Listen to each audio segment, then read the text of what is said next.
BJP বিধায়কৰ সমালোচনা চৰকাৰক অসম সমস্যাৰে জৰ্জৰিত ৰাজ্য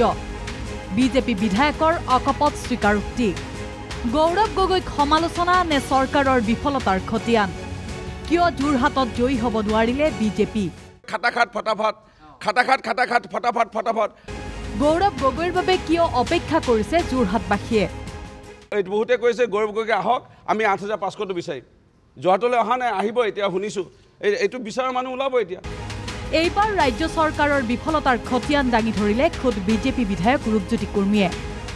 গৌৰৱ গগৈৰ বিজয়ক সমালোচনা কৰিবলৈ গৈ নিজৰ চৰকাৰখনকে জবাবদিহি কৰিলে ৰূপজ্যোতি কুৰ্মীয়ে বিধায়কজনৰ মতে গৌৰৱ গগৈয়ে সংসদত অসমৰ সমস্যা সন্দৰ্ভত মুখেই নুখুলিলে নিবনুৱা সমস্যা বানপানীৰ সমস্যা চাহ জনগোষ্ঠীয় সমস্যা আদিৰে ৰাজ্যত আছে অলেখ সমস্যা আৰু সেই সমস্যা সন্দৰ্ভত সংসদত সৰব নহল গৌৰৱ গগৈ উল্লেখ্য যে বিজেপি বিধায়কে কোৱাৰ দৰে সমস্যাৰে জৰ্জৰিত হৈ থকা ৰাজ্যখনত 8টা বছৰে আছে বিজেপিৰ চৰকাৰ যে গৌৰৱ গগৈ সাংসদত বহুত কথা কয় কিন্তু প্ৰকৃততে 5 বছৰে যদি চাওঁ আমি ৰেকৰ্ড তথ্য তাত দেখা যায় যে অকল কেৱল বেছিকৈ হাইলাইট পালে মণিপুৰৰ ঘটনাটোলৈ অসমৰ বোলে এই নিবনুৱা সমস্যালৈ অসমৰ বোলে চাহ বাগানৰ শ্ৰমিকলৈ অসমৰ জনজাতি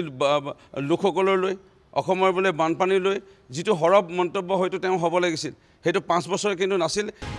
একে প্ৰসংগতে বিধায়কজনৰ মন্তব্য শাসকীয় দলৰ সাংসদে সমষ্টিলৈ আঁচনি সোনকালে আনিব পাৰে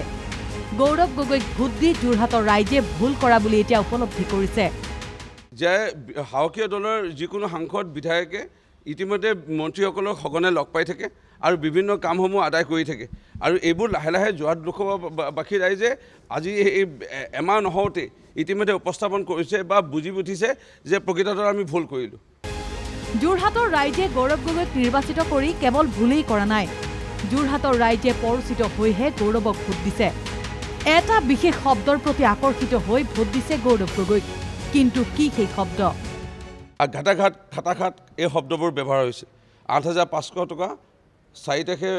কংগ্ৰেছৰ চৰকাৰ গঠন হ'ব ৰাহুল গান্ধী প্ৰধানমন্ত্ৰী হ'ব আৰু 5 তাৰিখে খাটাখাট ঘটাঘাট এনেকুৱা শব্দবোৰে মানে এছাম দুখীয়া শ্ৰেণীৰ লোকক বা অকণমান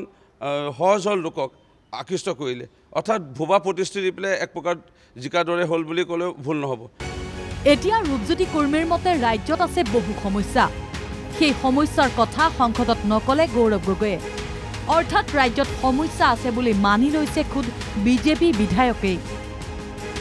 প্ৰকাৰান্তৰে চৰকাৰে সমস্যাসমূহৰ সমাধান কৰিব পৰা নাই বুলিও খতিয়ান দাঙি ধৰিলে ৰূপজ্যোতি কুৰ্মীয়ে